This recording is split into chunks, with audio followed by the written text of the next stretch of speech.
IPO क्या है, IPO में आवेदन कैसे करें, आईपीओ में इन्वेस्ट करने के क्या फायदे और नुकसान हैं, ये सब आज की इस वीडियो में बताने वाला हूं। तो वीडियो को लास्ट तक देखें। अगर आप हमारे चैनल पर नए हैं तो हमारे चैनल को सब्सक्राइब करें और वीडियो को एक लाइक करें। आज के इस वीडियो में हम सीखने वाले हैं कि ग्रोव ऐप में आईपीओ में कैसे अप्लाई किया जा सकता है। ये एक लाइव डेमो वीडियो है जहां मैं अपने मोबाइल में खुद से अप्लाई करके दिखाऊंगा ताकि आप हर एक कदम को स्पष्टता के साथ देख सकें। यह वीडियो खासकर उन शुरुआती निवेशकों के लिए है जिन्हें आईपीओ के बारे में ज्यादा जानकारी नहीं होती। आईपीओ का मतलब होता है इनिशियल पब्लिक ऑफरिंग, जिसके जरिए कंपनियां पहली बार अपने शेयर आम जनता को बेचती हैं। ग्रो एक ऐसा प्लेटफॉर्म है जो आपको डीमैट अकाउंट बनाने और आईपीओ में अप्लाई करने की सुविधा देता है। ग्रो ऐप के माध्यम से आप आसानी से आईपीओ में अप्लाई कर सकते हैं और यदि आपके पास डीमैट अकाउंट नहीं है तो आप इसे फ्री में भी ओपन कर सकते हैं। सबसे पहले आप ग्रो ऐप को ओपन करेंगे। अगर आपका पहले से ग्रो पर अकाउंट है तो बस अपने लॉगिन क्रेडेंशियल से लॉगिन करें। होम स्क्रीन पर आपको नीचे की ओर स्क्रॉल करने पर एक्सप्लोर ऑप्शन दिखाई देगा। यहाँ आपको आईपीओ का एक सेक्शन दिखेगा, इस पर क्लिक करें। आपको 3 प्रकार के आईपीओ देखने को मिलेंगे, ओपन, अपकमिंग और लिस्टेड। ओपन आईपीओ वो हैं जिनमें अभी आवेदन किया जा सकता है, अपकमिंग वो हैं जो जल्दी आने वाले हैं और लिस्टेड वो हैं जो पहले से लिस्ट हो चुके हैं। हर ओपन आईपीओ के सामने अप्लाई का विकल्प दिखाई देगा। अप्लाई करने से पहले आप उस कंपनी की पूरी जानकारी प्राप्त कर सकते हैं, जैसे कि उसके वित्तीय प्रदर्शन, कंपनी की ताकत और जोखिम। किसी भी कंपनी के आईपीओ में अप्लाई करने से पहले उसकी bidding date, slot size, issue size जैसी जानकारी को ध्यान से पढ़ें। जैसे कि डम्स इंडस्ट्रीज का आईपीओ 13 से 15 दिसंबर तक खुला है। आप तभी अप्लाई कर सकते हैं जब यह बिडिंग पीरियड के अंदर हो। बिड प्राइस का मतलब है वह कीमत जिस पर आप उस कंपनी के शेयर खरीदना चाहते हैं। ध्यान दें कि यदि कोई अच्छा आईपीओ है तो बेहतर होगा कि आप इसकी कट ऑफ प्राइस पर बिड करें ताकि आपके अलॉटमेंट के चांस अधिक रहें। ये तारीखें बताती हैं कि आईपीओ के लिए बोली कब से कब तक लगाई जा सकती है। उदाहरण के लिए अगर बिडिंग डेट्स 25 अक्टूबर से 29 अक्टूबर हैं तो इन तारीखों में ही निवेशक बोली लगा सकते हैं। प्राइस रेंज व मूल्य सीमा होती है जिसमें निवेशक आईपीओ के शेयर खरीद सकते हैं। जैसे यदि प्राइस रेंज 440 से 463 रुपए है तो निवेशक इस सीमा के भीतर किसी भी मूल्य पर बोली लगा सकते हैं। अधिकतर मामलों में कट ऑफ प्राइस पर ही निवेशक को शेयर अलॉट होते हैं। इश्यू साइज कंपनी द्वारा जुटाई जाने वाली कुल राशि होती है। उदाहरण के लिए अगर किसी कंपनी का इश्यू साइज 5,430 करोड़ रुपए है तो कंपनी इस आईपीओ के माध्यम से 5,430 करोड़ रुपए जुटाने की योजना बना रही है। आरएचपी एक दस्तावेज होता है जिसमें कंपनी से जुड़ी सभी जानकारी होती है।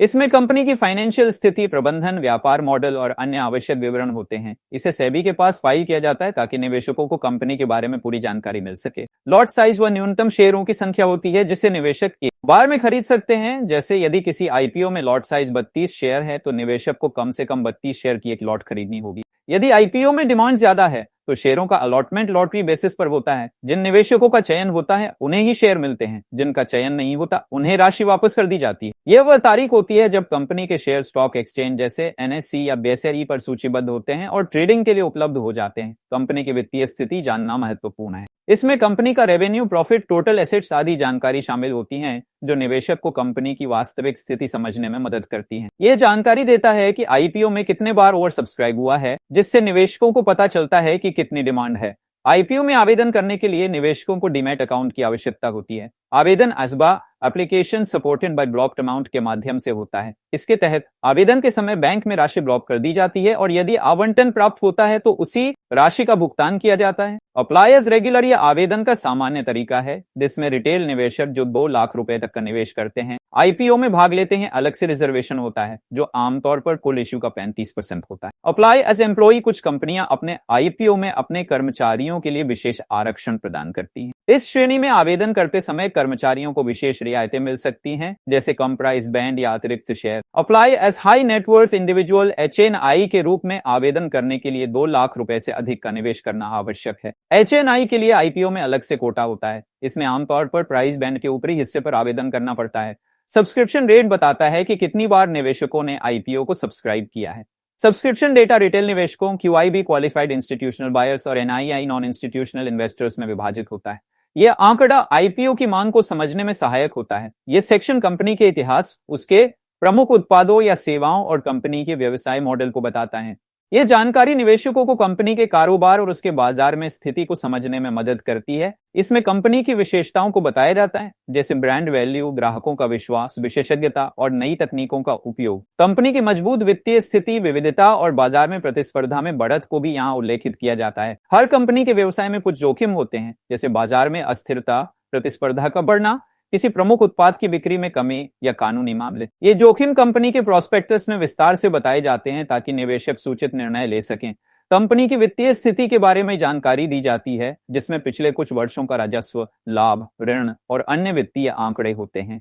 यह जानकारी निवेशकों को कंपनी की आर्थिक स्थिरता और विकास की क्षमता को समझने में मदद करती है। कंपनी आईपीओ से प्राप्त राशि का उपयोग कैसे करेगी, इसकी जानकारी भी दी जाती है।